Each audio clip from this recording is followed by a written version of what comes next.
Sit down if you want to. Right in the middle of what's going on. I'm in the middle of an interrogation. Take a seat, young Skywalker. The middle children of history, man.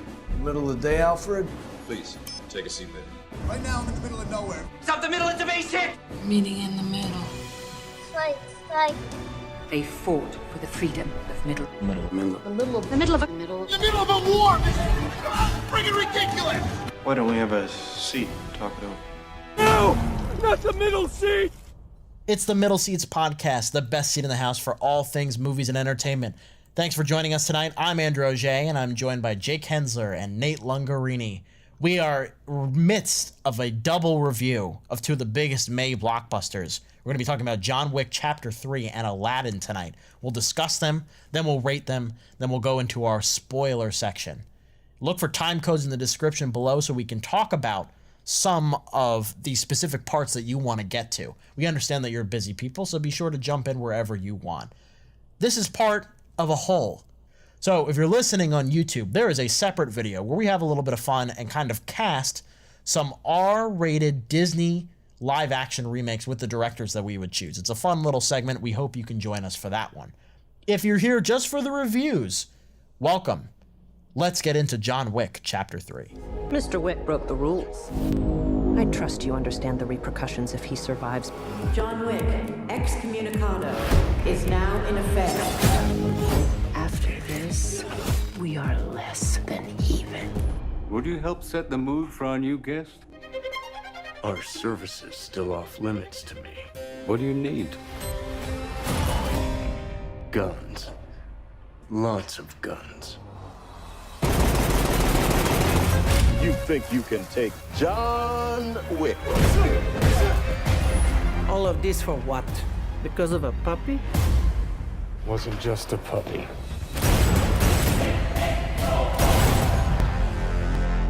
John Wick Chapter 3, Parabellum. Very wordy name, but a kind of a cool name. Rolls off the tongue.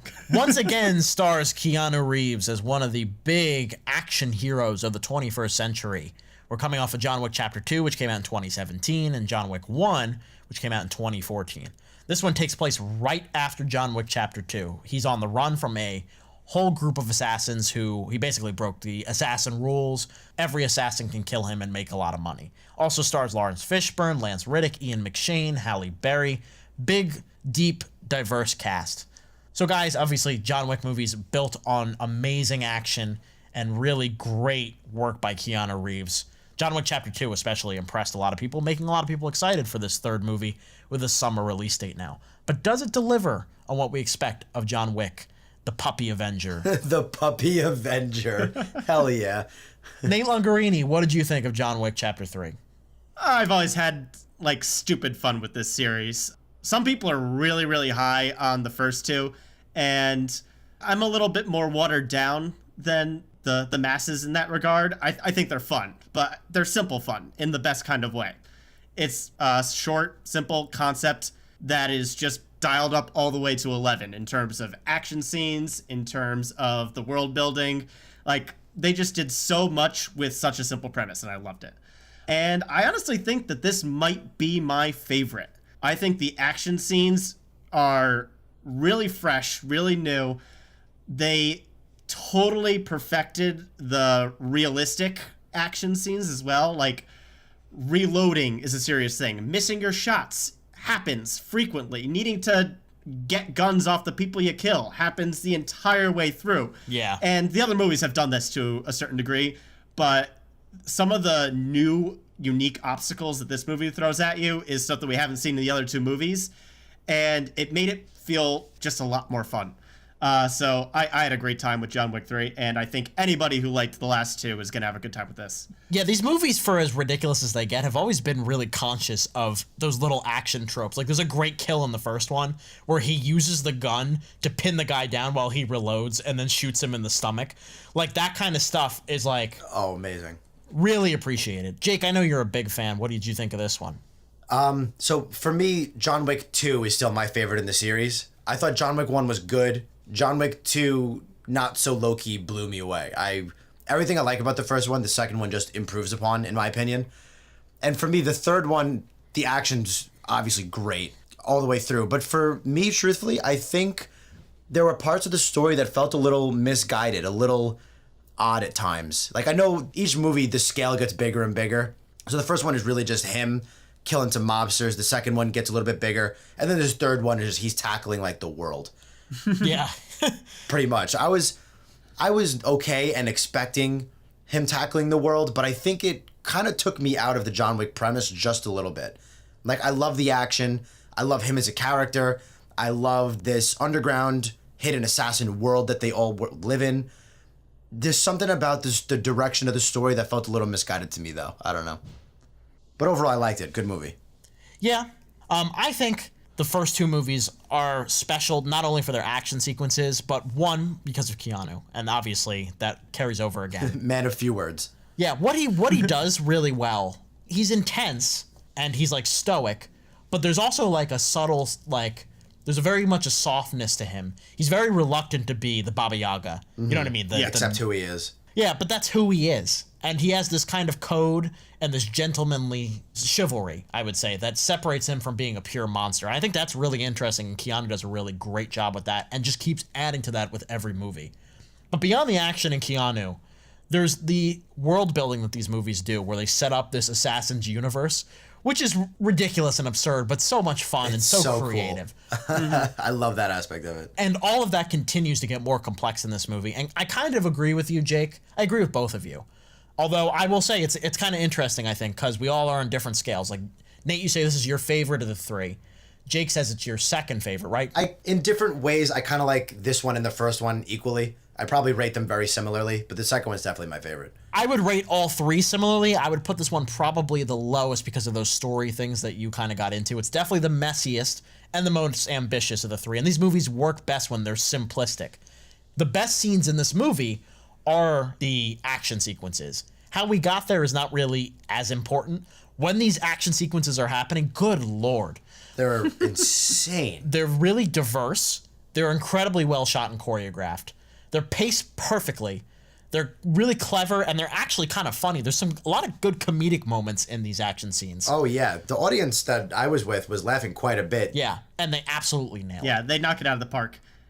I'm trying to get a gauge on you guys. Do you think it jumped the shark a little bit too much, where the stakes are just too high and then it doesn't feel right? Maybe a little bit. I like the grounded feel of the first and second one. This one does feel a lot bigger. So maybe it's just something I got to get used to, but the story in general felt a little like the first one is very smooth, the second one flows and is very smooth. This one just doesn't quite feel the same to me in that way. Right. I think my problem is less with how big it's gotten, because I appreciate the attempts to make this grandiose story. Jake put it well with flow is a good way to put it. The way we get from point A to point B to point C to point D is a lot more choppy than in past movies. None of that really matters too much because the action is so good. Yeah, it's not as important. Everything makes sense and the action's amazing. Like, there's no plot holes. It just feels a little... And I'll get more into that when we get into spoilers in a bit. I want to talk about the supporting cast a little bit. I think with Keanu, they surrounded him with such great actors. In particular, Halle Berry gets a lot of great things to do in this movie. I was very happy with what they did with her because from the trailers, I was worried this was going to turn into like a buddy cop movie. And not to like say you can't play with my toys, but I liked just seeing John Wick go mano a mano against the whole world. That was so much fun from the first two. Yep. And I was worried that they were just going to team up the whole movie. So I'm glad her part was as small but as memorable as it was. She doesn't dominate the screen by any means, but when she is on screen, she's a very fun presence, and it feels earned when she gets her great team-up moment with John Wick. Oh, yeah. I'm totally with you there, because she's not in the movie as much as I thought she would be, and I was a little surprised by that, but once the movie ends, I thought it was a really good choice. Yeah, absolutely agree. All of the actors that are in this and how they use them, I think they use them really well, and they never let you forget that Keanu is the star, too, which is important. So I think part of the fun of these movies is getting into specifically the kills and the things that might have bothered us and the things that we want to gush about. So I think it's a good time to start to pivot towards spoilers. But before we do that, let's give our ratings. If you're just joining the Middle Seats for the first time, We rate movies based on the seat scale. If we absolutely love a movie and think there's almost no flaws whatsoever, we give it a royal throne. If it's a great movie that has some minor flaws, we give it a plush recliner. If it's a really good movie with like some major glaring flaws, we give it a wooden seat. If it's the inverse of that, where it's a movie that's like kind of iffy, borderlining bad, but still has some decent things in it, we give it a damp lawn chair. And if it's a movie with no redeeming qualities whatsoever, we give it a sleazy outhouse. And if we think you need to see it in the theater, either for an audience or for projection/surround sound, we give it a bag of popcorn moniker. Jake, what would you rate John Wick Chapter 3? It's a pretty solid plush recliner. And I would say bag of popcorn. One, the action is so good that you should see it on theaters. And the audience, at least that I went with, had a great time. And it does help the movie experience. So I would say definitely bag of popcorn, see this in theaters. Then just a rock solid plush recliner. Definitely a really good movie overall. Only some minor flaws that I have with it. Nate? Yep, pretty similar boat here. At this point in the series, I think you know what you're signing up for. It's just a matter of how much you enjoy it. And I had a good time with it. This is a plush recliner. This is a bag of popcorn. Keanu Reeves is absolutely killing it. This franchise is killing it with just how creative they can take a simple gunfight and just go all the way, running circles around every other action franchise in recent memory. Absolutely. It really does boil down to a very simple premise. Like, you aren't intellectually stimulated by these movies, I don't think. And I think it's okay that we have these kind of movies that just perfect what they're good at, and this movie excels at what it's good at. So yeah, good recommendation for me. I definitely see what you're saying, Nate, but there's nothing simple about a gunfight in John Wick. No. And that's what I kind of love about it. There are 3 or 4 sequences in this movie that you'll see probably on some kind of YouTube compilation of the best action scenes of the 2010s. Because they just stack these absurdly ridiculous but fun and well done moments on top of each other. They have absolutely set the bar for action choreography. Right. And for that reason alone, this movie's worth a plush recliner. Now, like I said, it's the weakest of the 3 in my opinion if we're taking it as a body as a whole. I think I would classify it like this. The action scenes in John Wick 3 are the best of the series. Everything else is probably the weakest of the 3. But like I said, they're really close to each other, so don't take this as a knock at all. This is one of my favorite movies of the year so far, just because of its craftsmanship. You absolutely need to see this in theater. Plush recliner made of bulletproof leather is what we're going to call this. This is a pretty organic one, right? Not that bad. You've been worse. Yeah, backhanded compliment. Anyway, let's get into our spoiler section for John Wick Chapter 3. If you have not seen Parabellum, tune out now, because we're going to spoil probably some of the best kills in the movie, and I want you to experience that yourself. If you have seen it, join us in our spoiler section. Whoa! Oh, spoiler alert. Spoiler! Spoiler! Excuse me, spoiler alert! So I think the best way to start is if we just gush about our favorite action scenes / like kills. I think that's the most fun of it. That's what everybody wants to hear about. All right, I'm going to bring it up first before you steal it from me. Go. The book. The book kill. Unbelievable. First one of the whole movie. Wait. Set the tone. Amazing way to start. As great as this movie is, it might peak in the first 25 minutes because of that book kill, which for you guys was awesome. For me, doubly awesome because that guy is a center for the Philadelphia 76ers. He's like a big meme in the NBA. Amazing to see him in the movie give John Wick a run for his money, but then still get taken out. Brutally murdered. Yeah, I just love that. Like, the first movie, we get teased about the pencil kill. And then the second movie, you actually see it. And maybe controversial opinion, but I actually would rather we never saw that scene. I don't know. I just kind of like the mystery more than actually seeing it happen. Still a fun scene. I liked it. I like that they talked back to it. But not to dwell on that too long. Using a book. Come on. That's just so creative. The way he does it, it's not like he just hits him in the head over and over again. He gets creative with it. This is why kids don't want to go to the library anymore. Because of this and Jason Bourne, who also killed someone with a book in a different way. Oh, man. It's just so good. For me, honestly, I love the use of animals in this movie. Like, he kills 3 or 4 people with horses, and it's, oh my God. Oh my God. You know what I love about that scene is that John Wick is usually pretty nice. He's a complete dick in that scene. He ties one guy up and just drags him. Yeah, he did not have to do that. He still had ammunition in his gun. He did not have to do that. And the way he gets horses to pinpoint accurately kick these people in the head is just wow. So unnecessary, but so good. Yeah. It's so fun. when I said this movie peaks in the first 25 minutes, it's that book kill, and the knife fight for me is my favorite part of the movie. Oh, that was great. Just unbelievable. Like, you walk into this room and you see all of these like knives and guns and stuff. And it's like, oh, well, all of that is going to be used somehow. And it does not disappoint. When he throws the axe across the room and hits the guy in the head. What a great, like, a lesser director, you would have watched that from John's perspective. But I love how you say across the room and see him throw it from across the room like you're the guy. One of the things that people love about John Wick is his double tap. Like, he usually shoots people 2 or 3 times. He does that with the knives, too. There are times he throws 2 or 3 knives into the same chest. And I'm like, oh. And some of those knives are just falling off. Like, he isn't perfectly throwing those knives. And that's cool, because he isn't unstoppable. We see him get his ass handed to him several times throughout this movie. Several times. Yeah. He's imperfect, but he's incredible at what he does. And he never stays down. And that's what just makes him so terrifying. The opening to that sequence, too, before we even get to the knives, when he rebuilds that old gun just for it to shoot it once. Like, again, that's an example of the movie's, like, wicked sense of comedy. Like, that and the horses. And this transitions well, I think, into the finale, because there's a lot of that there, Nate. Oh, yeah, please let me talk about this. Setting up the fact that they went unprepared for the body armor and then having to improvise and go under the helmets. Yes. And then go back to the room saying we need more firepower. Like, that kind of stuff doesn't get addressed in other action movies. Yeah, nobody does that. Our heroes are always equipped to handle the first round of baddies, 100%. They can take them down like tinfoil in other movies. Not in John Wick. Yeah, like little pea shooter guns work on, like, when they would never work. Like, it's ridiculous. Yeah, like, so body armor actually doing something, the bad guys standing up to our heroes, and our heroes having to work around it, even temporarily, was just so satisfying to watch. I think I was probably like in wooden seat territory on average, but that finale raised it all the way up for me. I just got so much more respect for the movie for just having the balls to do something like that. Yeah, I'm totally with you. I love that they had to go back and reload and grab different guns for the occasion. Like, you just don't see that. That doesn't happen often. Right. So good.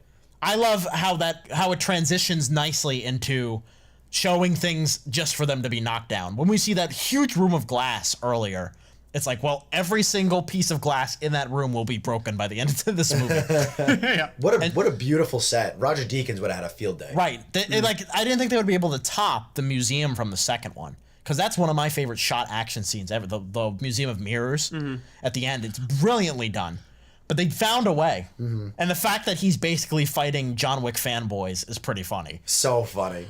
Those are the guys from The Raid. Yeah. That was so funny. Yeah, they were having a ball. Like, I don't even think they were acting at that point. They were just smiling extras that happened to be amazing fighters. Right. I love how everything in John Wick is dramatic. So generally in screenwriting, there's a rule of 3s. Typically, you'll do things in 3. So if John Wick misses once, misses twice, he'll get him the 3rd time. Or if somebody's going to throw you into something, they're going to throw you into a wall, a second wall, and then probably finish you with a 3rd wall. In John Wick, he is thrown through like 6 or 7 glass cases. I love that. Everything is over the top and they don't care. So funny. I love it. I love how they just are like, screw it. John Wick does what he wants, and so will we. Right. Heading backwards a little bit, I want to go back to Halle Berry's big sequence, because that sequence almost becomes her, and then Keanu jumps back in for a couple of seconds. Those dogs are amazing. Again, great use of animals and great choreography. Yeah, this series must love PETA, because they just are so nice to animals. Like, all of the bloodlust is because of animals, basically. And those dogs were assholes. They were like exclusively going for nut shots. Yeah, pretty much. Well, that's what they do. Like, that, I'm being serious. That's like realistic. That's absolutely what they're going for when they're that low to the ground. Oh. Yeah. That kind of, again, that transitions beyond action scenes to maybe story things that I had a little issue with. If you're Braun, why are you provoking her like this? Why would you shoot her dog right in front of her? Right, Braun from Game of Thrones. His name is Jerome Flynn. He shows up. Yeah, nobody's going to know that, so I just called him Braun. I know, that's why I'm explaining. Yeah, I was happy to see him in this. Yeah, although it was very short-lived because of decisions he made. But I think the biggest problems I had with the story is just like, the whole thing is John Wick needs to go meet some person who can take them to another person, who tells him how to get to another person. That's the entire story for most of the movie. Like, he meets Angelica Houston. Angelica Houston's like, I'll get you out of the country and get you to Halle Berry. And Halle Berry's like, okay, I'll take you to Jerome Flynn. And Jerome Flynn's like, I will give you the location of my boss out in the desert. That's choppy. That's not great. Yeah, and that's kind of how I felt. I felt like the second movie was a lot smoother. I think it was getting to the high table guy in the desert that was the step too far for me. Yeah. Like, if as far along the high table as we went was, like, the bank there, I think I would have been happy. I think I would have been content. I feel like they've already said that they want to make a fourth one of these. Yeah. It's set for 2 years from now. I was very surprised that this was as open-ended as it was. Yeah, exactly. Me too. So, I think they wanted to just get his introduction out of the way so that way it's more satisfying in the next movie when they go after him. But I agree. It was too much setup for what this movie was. If we're getting into like a small nitpick, and I don't think this is like a huge deal, where are all the cops in this city? Can I just get like one just for the heck of it, just to see that they exist? Like, there are 3 separate times where he's parading down the streets. He's like going on to close bridges and having huge like massacre fights on like motorcycles. Motorcycles, horse, yeah. You can't have a lot of story issues because there's not a lot of story in John Wick, I guess. Yes. You're absolutely right. But for me, cops don't do anything with John Wick. Like, they show up in the first movie, they show up to his house after many bullets, and they call it a noise complaint and leave. Like, to Drew's point, it made sense to me that cop knows John Wick, that one particular cop, not the entire police force, you know? Yeah, I'm playing devil's advocate. It's upstate New York versus New York City is the thing. I think we should start to wrap it up here because I think we're just kind of getting to gushing territory here. Right. I could watch John Wick kill people for like 24 hours straight. Yeah. We might get there if this franchise keeps going. Yeah. At this point, Nate, final thoughts on John Wick Chapter 3 Parabellum. Yeah, besides the title, which is still a mouthful, and I don't get why they extended it so much, but another rock-solid action set piece. It's the best kind of action in that it's different than anything else that's come out of theaters in the last couple of years. So if you have any attachment whatsoever to either just the good fight scenes to Keanu Reeves or the world that John Wick as a franchise has made so far, you are going to have an absolute ball with this movie. So definitely recommended for me.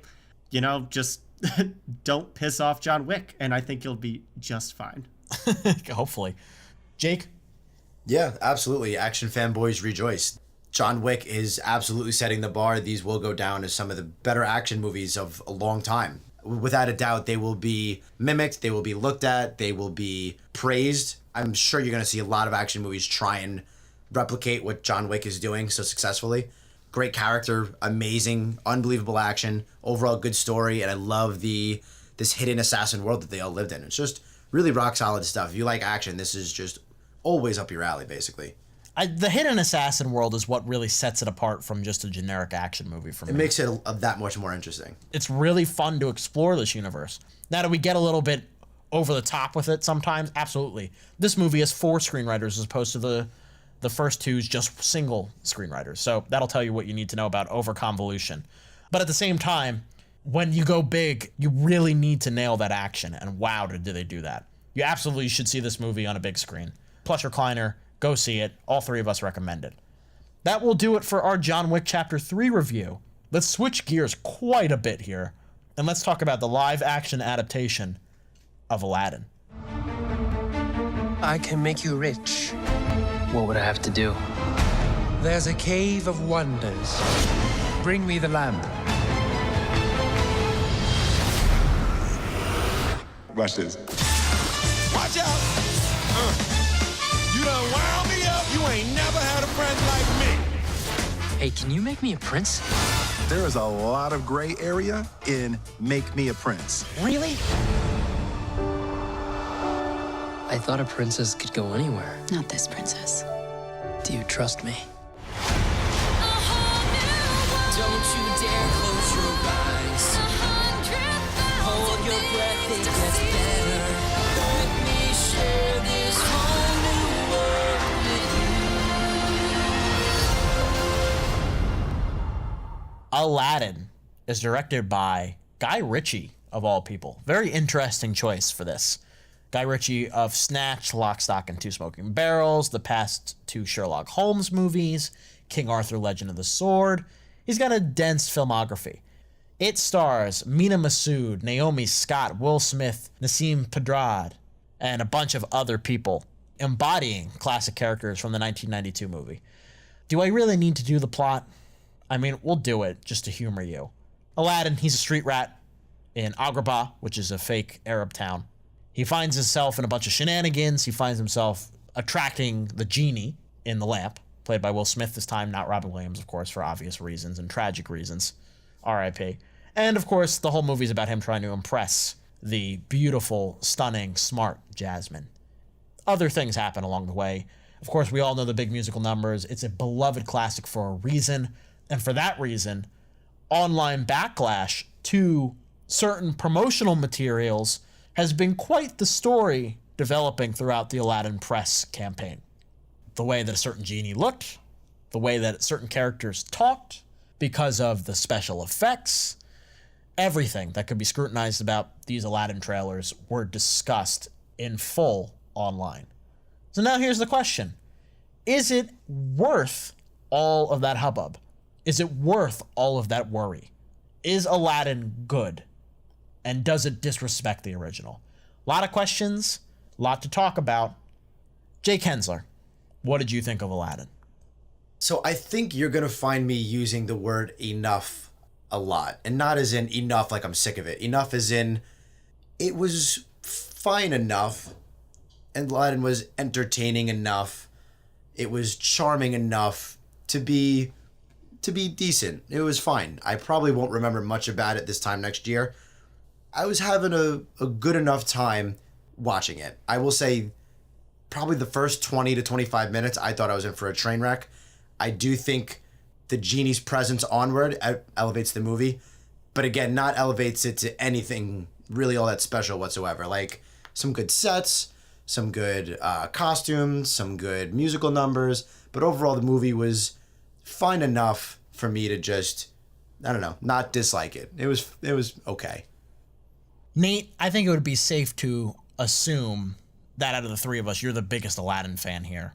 So, I mean, I think I'm the most curious out of your thoughts. No offense, Jake, but I think I'm the most curious out of his thoughts here because there's a lot riding on this. Absolutely. This is one of those that hits me right in the nostalgia. It is probably my most rewatched Disney classic, like just behind Lion King. And so, yeah, I feel like every time we bring up these live action remakes, I'm repeating myself. So bear with me, listeners, if you're repeaters. But I am so off the train for these live action adaptations. I don't feel like they're necessary. My biggest complaint always is that character animations just show so much more emotion than any live action performance you can get. No matter how good of a cast and a director you have, there's just something about animation that lets you get all the characters' emotion and the charm and the fantasy elements of these stories better than anywhere else. And this movie, predictably, falls pretty flat on the magic. It's fine, it's serviceable, but I'm so tired of serviceable live action remakes. I'm just so bored by them. This did nothing new in that department. I will give the movie a little bit of props. First off, the online backlash against the genie, I feel, was pretty unwarranted after the fact. Will Smith's performance is similar enough to appeal to the nostalgia crowd, but clearly also not imitating Robin Williams, which I think is exactly what they should have done. It's what they did in the Broadway musical, and it worked here. I think Will Smith shines every time he's on screen. CGI's a little iffy at times, but for the most part holds pretty well. I will also give the movie props for what they did with Jasmine. We'll go more into it when we get into our in-depth thoughts, but I actually think they did a really good job to her character. The counterpoint to all this is that all your favorite supporting characters are pretty shunned here. Jafar is boring. Iago the parrot is nowhere close to what you get from the original. Borderline unnecessary. Yeah. Abu the monkey, Raj the tiger, even the Sultan is pretty boring in this one. So yeah, in terms of a whole, I'm tired but it was okay, I guess. He's actually higher than I thought he would be. Yeah, me too. That was a really depressing way to say that. Nate, if you're driving the hate train, I'm basically Tom Hanks as the conductor in the back. Like, chugga along, my friend. Because everything you said, I agree with. I mean, I don't want to speculate, but I think I'm probably the biggest Lion King fan out of the three of us, and I bet I'll have words for that later this summer. But Aladdin, I really like Aladdin too. It's a good movie. I don't think it's on the same level as The Lion King or Beauty and the Beast as far as the Renaissance goes. I think Little Mermaid and Aladdin are like neck and neck for me, but it's really charming. And of course, the whole concept of an Aladdin movie was so weird to me because that movie's so special because of Robin Williams. And he's not around this anymore, unfortunately. So what do you do? And to Will Smith's credit, he is probably the best thing about this movie. He brings a lot of charm to the character. He does a really nice job. Fine is the word we keep saying. And I kind of agree with it. I think we're all in that same range. The movie does a really nice job with the big musical numbers that you remember from the original, in my opinion. Like A Whole New World, Friend Like Me. All of those are done pretty well. And I think the actors overall do a really nice job. Mina Masood, I'm not convinced he's a great actor, but he's exactly what Aladdin needs to be, which is charming and just kind of like flat. You know what I mean? Like, Aladdin was never the deepest character anyway. He does what the role needs. No, he's grounded. Naomi Scott is really good as Jasmine. Again, we'll get into more that in depth, but they're definitely looked at what the backlash was to the 92 version of the character and were able to kind of adjust that to modern sensibilities. Everything that they were tried to replicate, they did a decent job with. I have problems with the additions and the changes. And as usual, those are the problems. They're not as egregious. I had more problems with Beauty and the Beast as far as this went. Because Beauty and the Beast really went heavy on the padding. This movie adds about 36 minutes to the original, and almost none of it is necessary. But it's not annoying. And we'll get into what those elements are later. But that, and like you were saying, Nate, with the changes, I think Jafar is a good point to pinpoint here because he's not really sinister. They give him a backstory that you understand but don't really need. It just doesn't have the same vibrancy as the animated version. Not even close. Jafar, I think, it's tough between him and Scar, and they're both very similar, where they're both selfish villains just looking to get as much power as possible. But there's just so much charisma. Even in just the voice performances, there's just so much that is memorable about the original Jafar that is just lacking in here. I feel like the movie wanted to make a more realistic villain, which I suppose is a fine enough goal, but it's a fantasy movie. Like, we're supposed to be having fun and be enchanted by this movie. I don't think you need a realistic villain to make it fun. What's fun is a sneering villain who taunts the actor. I'm sorry. It's hard for me to not skewer too much into the nostalgia realm here, but like Jafar is just one of my favorites, man, and they did him so dirty in this movie. Yeah. I was not a fan at all. He's very dull. Jake, let me pitch something to you. Eddie Redmayne, Jupiter Ascending type performance for a Jafar live action role.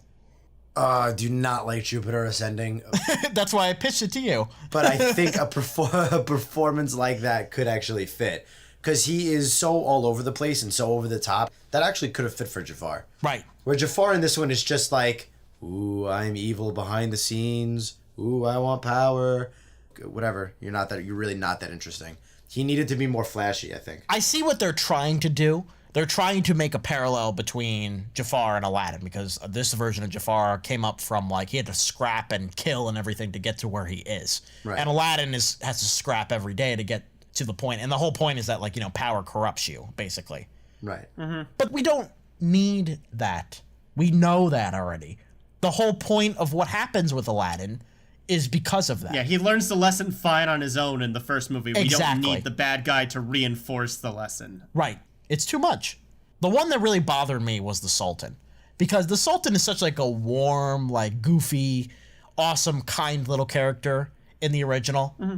And this guy's just like, oh my God, take it upper, man. Like, can we smile? He's uptight, just as strict as the animated version, but without the goofy charm to make you kind of forget that. Him getting hypnotized essentially is his character for 90% of the movie. There's just no charm in that. It's not fun. I want to have fun. I'm putting my head down. Yeah. I think for me, it's pretty much exactly what we thought it would be in both good and bad ways. It's not this big disaster, but it's also not anything special. Exactly. Yeah. And again, the fact that it's not anything special brings us back around to, does it need to exist in the first place besides money? That's a discussion we'll have all the livelong day because we'll have to do a lot more of these reviews. God help us all. You two got out of Dumbo. That was hopefully rock bottom. I will say, I'm pretty surprised that, like, if you had told me a month ago, we would all agree that Will Smith as a genie was the best part about this, I'd be pretty surprised. Right. I never worried about him. I always worried about the effects more than anything. And the design. I think if you look back at our initial thoughts in our previous podcast episode, I think we're all relatively consistent with our views here. Like, we thought Will Smith was as good as we were going to get if we didn't have Robin, and we were more concerned about the effects than his performance. Yeah. I want to say we're consistent. Right. Call us out, listeners, if we're total hypocrites and we should got to be burnt at the stake here. But and I think he's only terrifying like 25% of the time. There are times where I'm like, whoa, they should not have lit him like that. Nope. It's in like the dark cave, I think, where that looks off. Yeah. He looks kind of pasted on here. He blends into the background. Mm-hmm. In the underwater scene, too, I remember like there was a close-up shot of him that just made me jolt a little bit like, ooh. Nope, that's Uncanny Valley right there. Yeah, some of the effects are real bad. A lot of it's just generic CGI dusting, you know? Yeah. They use that effect for his genie's tail, and like a lot of the magic spells just involve that little sparkle around everything. Mm-hmm. And like we've had that since the 2000s, you know? Yeah. It's not impressive by any stretch. I really didn't think Abu looked that good either. Like, no. The technology should have evolved from Pirates of the Caribbean back in 2003, yet that monkey still looks exactly like the monkey from that movie. Good point. They tried to make his eyes get wide and big to have a little bit of emotion, because obviously the animated version has so much character in the facial expressions there. So I can tell they kind of fudged the anatomy a little bit with the eyes just to have a little bit more. Right, spark them up. Compared to, like, say, the monkey from Night at the Museum, you know? That just looked like an evil monkey because it was a realistic monkey. But it's just not enough. Like, you're trying to make a whimsical character out of something that, for the most part, looks like a real monkey, and it falls flat. Absolutely. All right, let's move into spoilers here and start to pivot here. Jake, I'm going to let you start to give your thoughts. What would you rate Aladdin? So like I was saying earlier with the enough stuff, it was like fine enough, charming enough, entertaining enough. It wasn't often dumb. So I'll probably say, like, sometimes we'll go high end, low end, polished, blah, blah, blah. Nothing like that. This is a average, old, ordinary wooden seat. I wouldn't even say you need to see this in theaters, unless you're a big Disney fan. Some of the effects are good. Maybe you get a good audience, but I wouldn't say you need to see this in theaters. It's fine. It's all right. You won't really miss much if you don't see it. But if you decide to, you'll probably be okay. Like, not disappointed or anything. It's just, so glowing recommendation. I'm sure this one will be even better, Nate. It's a hard one for me to rate because most of my frustration just comes from the fact that we have a better version of this movie. So I'm really trying to just take a critical lens to this and say, if I had not seen the earlier version and I didn't have that to compare, what would I give this one? And I usually don't go in betweeny on my ratings, but I think this one deserves it. It is like a moist wooden seat. It's not fully damp. There's enough movie here that is satisfactory, and there's enough performance here that is satisfactory that I can't fully go on and say that it's negative, even though my personal feelings for this movie definitely veer more in that direction. But I'm trying to just be honest with myself on this one. It falls more into the wooden seat category than the damp lawn chair category. I respect your objectivity. How many people cringed when you said the word moist? I'm wondering if we took a poll of our viewers. Yeah, I think I'm a little higher than you, Nate. Like a tiny bit, not a lot. I've been through my nom, which was Dumbo. I even disliked Beauty and the Beast more than this. This is probably my second favorite of these, which is a faint praise. Right. Well, because Jungle Book is actually good. Right. In my opinion, it's Jungle Book, then a big gap, and then the rest of these. Mm-hmm. But then this is towards the top. When it's recreating the big iconic moments of the original, it succeeds. When it's doing anything else, it's very questionable. And for that reason, it never stops feeling like this really accomplished like tribute film. But it never feels like it lives up to anything resembling the original Aladdin. This movie should be celebrated for a few things. I do want to applaud it for its diversity in casting. Absolutely. Very important. It's really nice that we didn't whitewash any of these. We didn't have a Last Airbender thing. But the movie itself is just all right. I'm giving it a wooden seat. It just so happens to have a magic carpet at its feet. But that's not like it's a dirty carpet. It's not a good one. He can't help himself. He has to add on something. Yeah, you got to make it exciting. You don't need to see this in theaters. It's probably actually better if you watch it on your laptop because the effects won't look like crap as much. If you have not seen... Do I have to do that? You've seen Aladdin. If you have not seen this version of Aladdin, you don't... I mean, you can still probably join us. Yeah, honestly, if there ever were a movie to just not care about the spoilers, it's this one, because we all know what Aladdin's about. We are going to spoil what they've changed. Let's move into spoilers. Whoa! Oh, spoiler alert. Spoiler! Spoiler! Excuse me, spoiler alert! Alrighty, so there is a good amount to unpack in terms of things that we didn't like, and we're going to try to stay a little bit more objective and focus on the positives first. And I think probably the highlight for all of us is Naomi Scott as Princess Jasmine. I thought she did a really good job, and I think they did a lot of good things with her character. She's got a bright future. Yeah, this version of the princess wants to be sultan specifically to help the people of Agrabah. So she has a personal stake in what's going on, even though she's unaware of Aladdin's deceptions and Jafar's scheming for most of the movie. So she has her own stake in it, and she feels just involved throughout the entire movie, more so than the animated cartoon. Completely agree. And I also like how they tie it into her mother, too, which we don't really hear about too much in the original. For sure. Naomi Scott has this factor that you're looking for in an actress, where she has this, like, she's really charming, she can be funny, but she can also be really dramatic and stuff. Although, I will say, I'm not going to try to veer too much negative, but I do not like that new song. I really don't think it's very good. I think the new song was just so out of place. The movie literally stops time to sing the song. Yeah. See, I thought the song was fine, but the execution was like, what? Yeah. I think if it happened a scene earlier. I agree. I think she did a very good job, and I think the handling of her character was done very well. But yeah, as far as the song goes, it literally does stop. And my audience was actually very into it. This lady next to me was all about all the musical numbers. So I guess if you're not us and you're not overly critical like we can be sometimes, you may actually enjoy a lot of it. But I agree. I think the song itself was good, but some of the execution was like, why? Yeah. I'm not a big fan of the song. One more Jasmine thing before we move on. And this is more just Jasmine in general, and it kind of speaks to how this movie doesn't work as well in live action. Like, that's a real tiger hanging out with her. Like, it's not a cartoon cute one. It's a real tiger. That is really irresponsible of everybody that works at the palace to let the heir to the throne hang out with a live tiger all day. And then she doesn't even use it when Jafar becomes sultan, you know? Right. I thought we were going to have a fight scene there. Yeah. That would have been a better spot for the song, I think, than her being dragged away in handcuffs. Idris Elba possesses the voice of the tiger. That tiger looks exactly like Shere Khan, too. Actually, let's move on to other songs. I thought, just to list them off really quick, Friend Like Me was about what I expected. Not quite as entertaining as the original, but up there. It was well done. Agreed.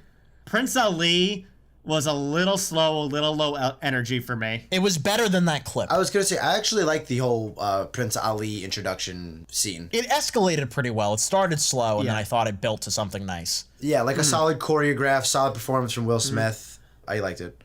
I'm very curious to see what you guys think about the big one, Whole New World. I was not a fan, not because of the singing. I thought the singing was good. But the scene itself was just so dark. It was so blue. I didn't see much of the world we were trying to sing about. I'm going to have to give it another go. It was my favorite scene in the movie first time through. Because I think the two of them singing it was like perfect. They did a great job. Right. For me, I think they had very good chemistry for the scene. But the scene itself could have been directed a little better. Yeah, I got to give it another look. Because I was kind of whisked away in the moments. I got the chills that I was supposed to in that moment. Just because that's such a good song. A Whole New World is maybe a top 5 Disney song. Oh, absolutely, yeah. They did an amazing job of making it sound good. that I wasn't really all visual out. Maybe this is a little bit of the nostalgia of me talking, but like when I'm a kid, I didn't care about the love story. I cared about the fun visuals on screen. And during Whole New World, you see like the Sphinx lose its nose. You see ponies, I think, dancing through Greece. You're seeing all these different worlds that's both beautiful and funny or entertaining to watch as this is all going on. And you end with like the cool Chinese New Year's ceremony where Jasmine confronts Ali as Aladdin. There's just like cool visuals throughout the whole thing.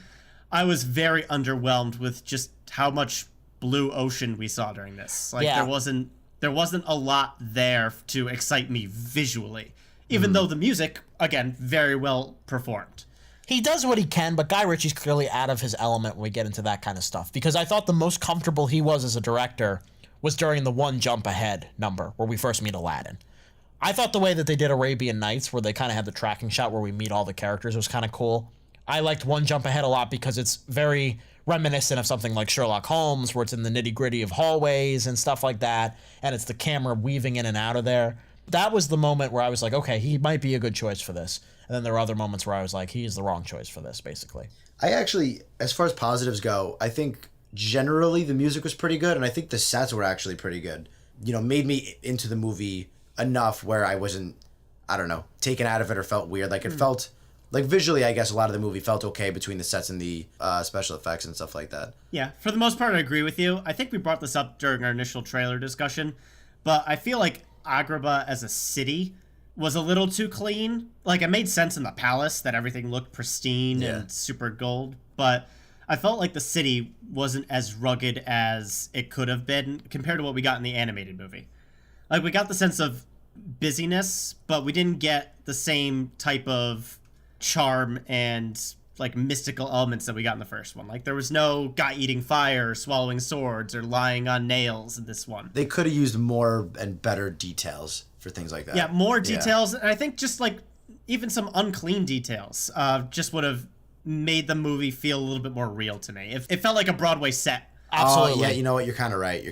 And I think that's the limits of animation. And we're talking about why make these movies in the first place. And a lot of the focus of why they say they're making them, it's like, oh, we're going to do our own version. We're going to add things to it. I really didn't need the genie to have a romance with a real person.